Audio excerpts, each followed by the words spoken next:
What's up, YTPC? Uncle Willie coming to you from the Mobile Lounge. This video is going to be a video response to Hobbit and Piper Kevin. Kevin asked a question.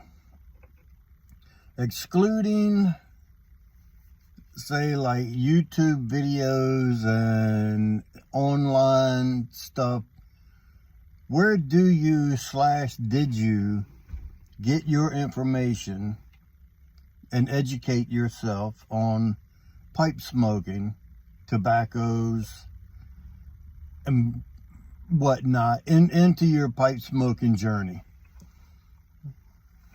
Well, my pipe smoking journey started just a few years ago. I've always been a cigar smoker. So I'm having one while I tell this story.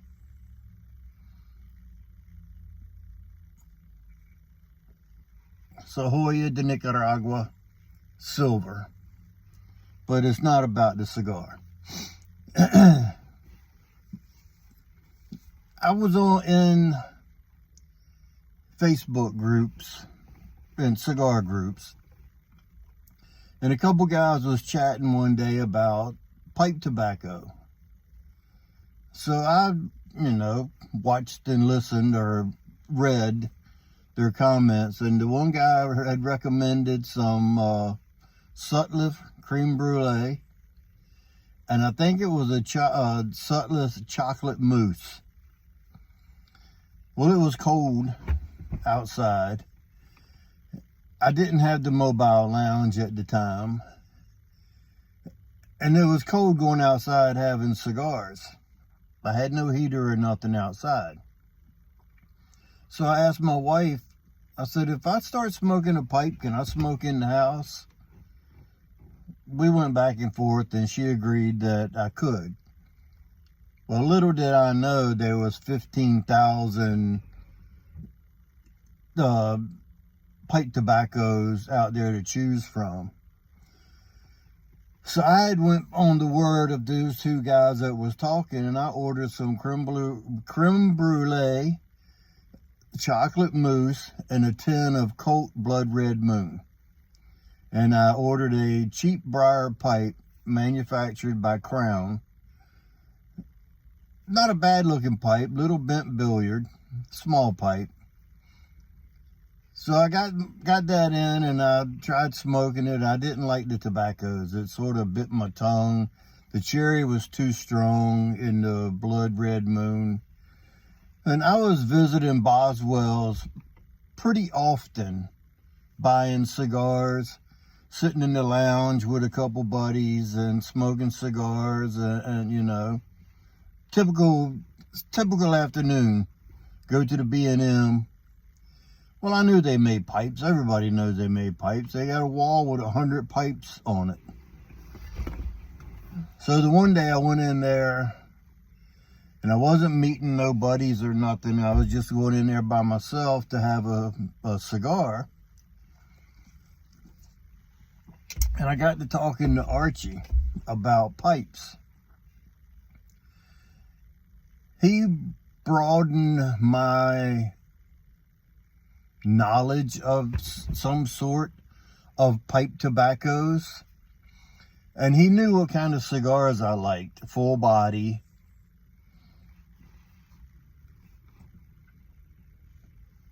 So I asked him, I was like, what would you recommend for me to start smoking? I don't really like that aromatic. It bit my tongue, and it too sweet and all, because I wasn't a sweet cigar smoker. So Archie recommended some English to start off with. So I bought a Boswell's English sampler. Northwoods Railway Station, Countryside, like 7 different ones. It wasn't bad, but it still wasn't what I was wanting. So I was smoking through those, and I ended up buying a Boswell's pipe. I thought it was horrendous buying a pipe for $125. I thought that was it was crazy. Like I said, I was just starting my journey. Little did I know that there's pipes out there for $3,000, $4,000, $5,000, $10,000. I'll never pay that, but little did I know.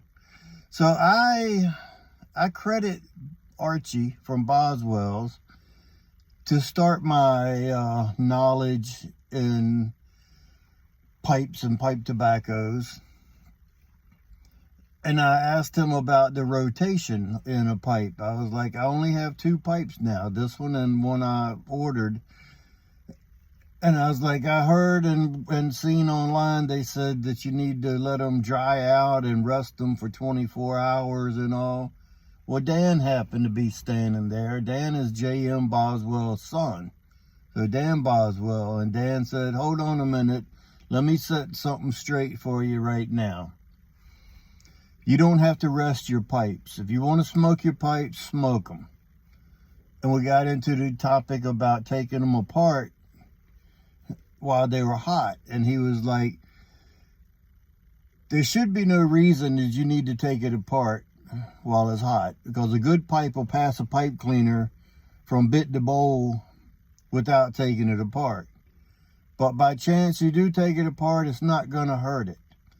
If it doesn't go back together because of the heat expanding the stem, he said just sit it down and let it cool down for an hour or so, or put it in the freezer for about 10 minutes, and that'll make it go back together. But don't worry about taking it apart while it's hot. So that stuck in my mind. And then, you know, I was not really liking the English too much. The Latakia just was, I don't know, the Latakia. So Archie had mentioned vapors. I had no clue what a vapor was. I actually thought he was talking about vaping, where your electronic cigarette vapor. Then when I found out what he was talking about and I started smoking some vapors, I never looked back with the English and the Latakia. I don't even smoke that. Very rarely will I smoke anything other than Bob's Chocolate Flake, which has 7% Latakia in it. So after that, I started looking at blends online and reading the components that were in them. And just like a container of bridge mix, a snack mix, the first ingredient is usually the most dominant ingredient in that blend. Just like with Chex Mix, if it says Chex, then peanuts, and then crackers or whatever, the first ingredient is usually the dominant. So I took that to heart, and when I read online for a tobacco, I would go down and look at the ingredients, and if it had Latakia in it, I would usually shy away from it, because I had plenty of that. So I started going down through, and then I found out what Dark Fire Kentucky and Burley's were with a nutty taste. People were saying they were getting a nutty taste from Burley's. I was expecting to be a nutty taste, like peanuts. Little did I know that the nutty taste is not really a taste of nuts. Some might have sort of like a hazelnut or a Brazil nut, something like that in the background, but that's not what it tastes like. It's not a nut. So basically, I give credit for my pipe smoking journey to Boswell, Archie, Dan, and JM himself.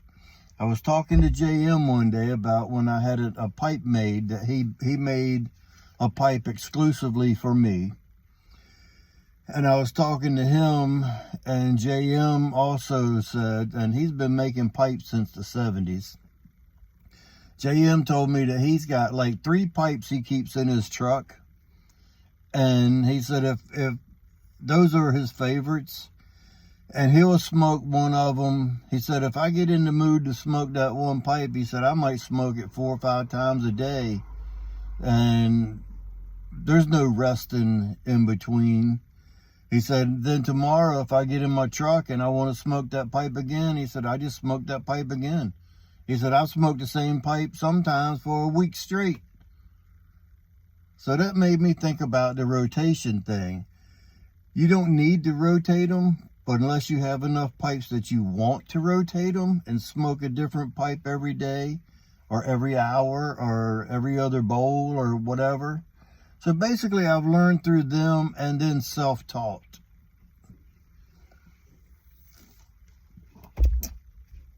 I hope that answers your question, Kevin.